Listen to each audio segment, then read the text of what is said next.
अस्सलाम वालेकुम। मेरा नाम मुक़द्दस भट्ट। इस वीडियो में आपके साथ मैं क्रिप्टो मार्केट के हवाले से जो लेटेस्ट अपडेट हुई हैं जिसकी वजह से क्रिप्टो मार्केट पंप की है उसके हवाले से आपको आगाह करूँगा। कल मैंने जब वीडियो अपलोड की तो उसके बाद मार्केट एकदम पंप करना शुरू हुई। आप में से बहुत से लोगों को ऑलरेडी पता चल गया होगा कि XRP की न्यूज़ की वजह से मार्केट पंप कर रही है।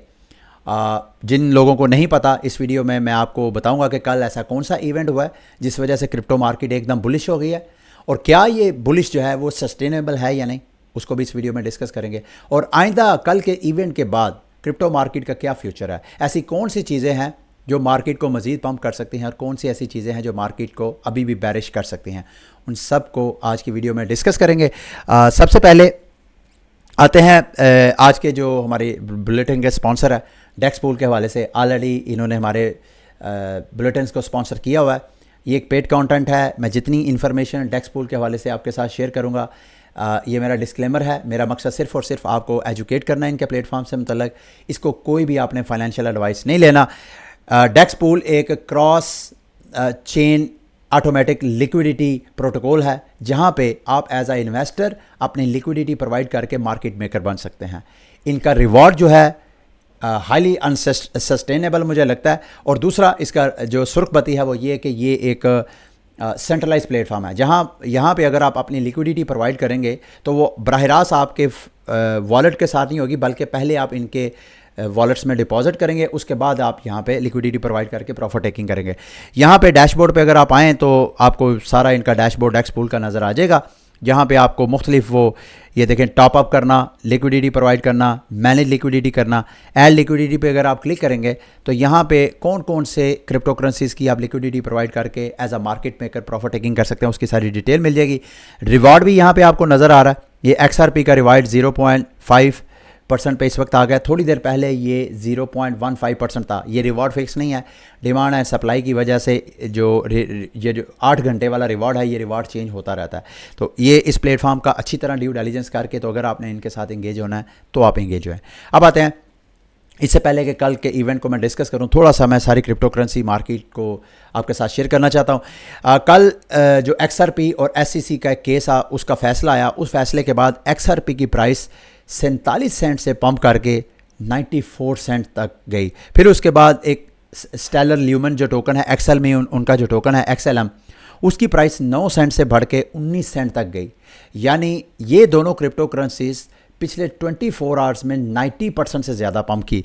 बाकी जो वो तमाम crypto currencies, top crypto currencies जिनको SEC ने सिक्योरिटी डिक्लेयर किया था आज से चंद हफ्ते पहले, सोलाना, एडा, मैटिक और जो क्रिप्टो करेंसीज है वो सारी कोई 30%, कोई 50% पंप हुई है। बाकी जो मार्केट की टॉप क्रिप्टो करेंसीज हैं कोई 10%, 20%, ऑलमोस्ट सारी मार्केट बुलिश है। इसमें अगर गेन के हिसाब से देखा जाए तो सबसे ज़्यादा जो कम गेन किया जिसने वो है बिटकॉइन। और बिटकॉइन क्यों ऐसा किया है, और साथ ये भी कुछ बात की जा रही है कल के इवेंट के बाद, क्योंकि कल की जैसे ये न्यूज़ आई उसके बाद बिटकॉइन की डोमिनेंस जो है वो भी अच्छी खासी डंप की। अगर आप मुझे दें इजाज़त तो मैं आपको दिखाता हूँ। स्क्रीन पे देखें आप, यहाँ पे बिटकॉइन की डोमिनेंस जो कि 51% थी मार्केट के ऊपर। बिटकॉइन की market cap, total crypto market cap में जो बिटकॉइन की डोमिनेंस थी वो 51% से डंप होके वो 49% तक गई। अभी बहरहाल अपनी स्ट्रॉन्ग स्पोर्ट के ऊपर है BTC की डोमिनेंस।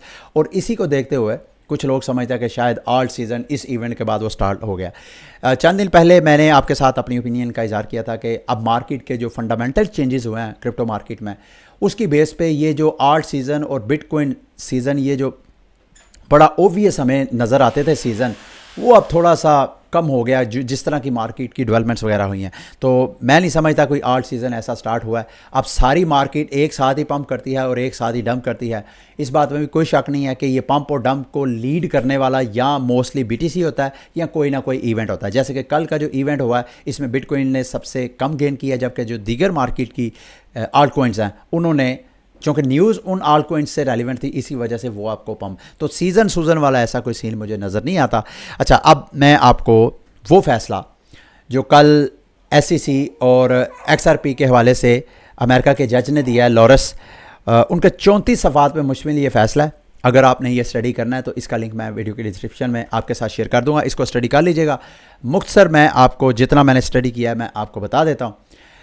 XRP सन 2012 में ये क्रिप्टो जो रिपल थी उसने ये अपना ब्लॉकचेन टेक्नोलॉजी लॉन्च की। बिटकॉइन का ये अल्टरनेटिव था।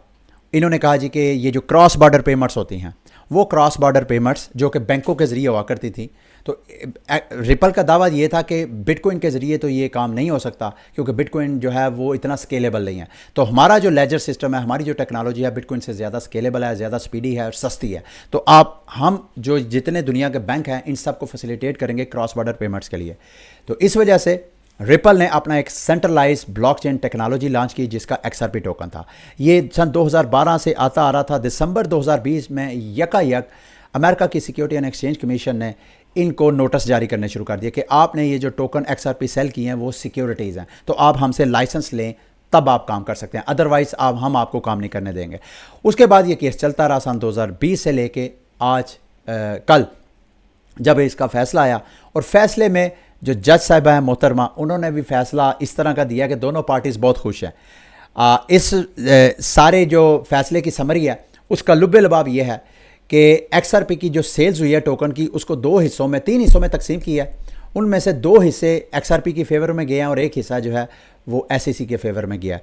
जज ने कहा कि XRP ने जो टोकन इंस्टीट्यूशंस को सेल किए हैं, जो इंस्टीट्यूशनल सरमायाकारी की इन्वेस्टमेंट है, वो एज अ सिक्योरिटी है। आप इसको फर्दर ट्रायल करना चाहें तो आप ट्रायल कर सकते हैं। दूसरे जो 2 हिस्से थे, जिसमें एक हिस्सा कि XRP के वो टोकन जो पब्लिक को सेल किए हैं वो सिक्योरिटीज़ हैं कि नहीं, जज ने कहा कि वो सिक्योरिटी नहीं है।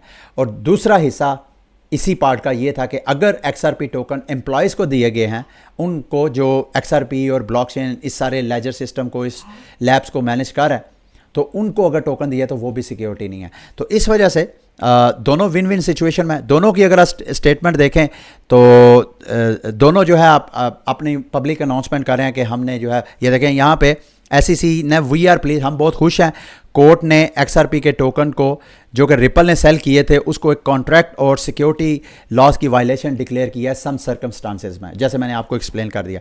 और दूसरी तरफ अगर आप ब्रैड गार्लिंग हाउस जो कि XRP के हेड हैं, उनके भी अगर देखें तो XRP as a digital token is not in and out, मतलब XRP का टोकन इटसेल्फ जो है वो सिक्योरिटी नहीं है। ये दोनों अपनी अपनी विन जो है वो अनाउंस कर रहे हैं। अब इसमें अच्छा, यहाँ मैं आपको ये बताता चलूँ कि XRP के साथ साथ जो स्टेलर का XLM टोकन है वो इस वजह से पंप कर रहा है क्योंकि स्टेलर XRP का ही एक फोर्क वर्जन है।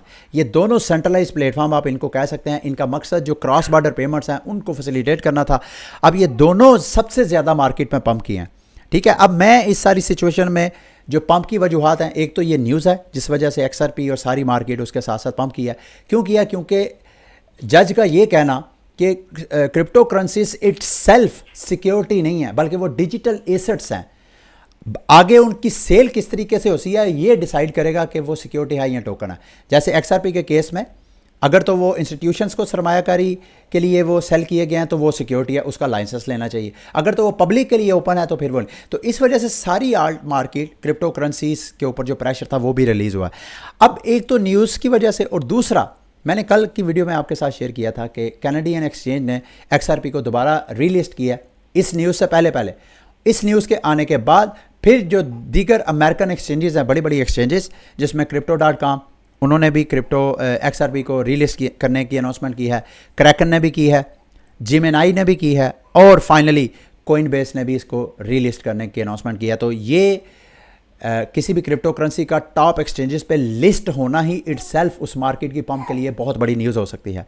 अब मैं इस सारी सिनेरियो में मेरी क्या ओपिनियन है, जैसे मैंने स्टार्ट में कहा कि क्रिप्टो करेंसीज जो है, ये जो फैसला जज ने किया है ये दोनों पार्टीज़ के लिए विन विन सिचुएशन है। अब इसमें as a crypto market, as a crypto investor हमने क्या खोया और क्या पाया। क्रिप्टो करेंसीज का ये डिक्लेयर कर देना जज का, और ये भी मैं आपको बताता चलूँ कि ये एक डिस्ट्रिक्ट जज है, ये कोई अभी किसी बड़े सुप्रीम कोर्ट लेवल के जज का ये फैसला नहीं है, और दूसरे जो अदालतें हैं उनके ऊपर ये बाइंडिंग भी नहीं है। इसको भी आपने कंसिडर करना है। विन विन सिचुएशन में जज का ये कहना कि ये सिक्योरिटी नहीं है, ये सारी मार्केट की जो दीगर क्रिप्टो करेंसीज हैं जैसे मैंने कहा उनके लिए पॉजिटिव न्यूज़ है।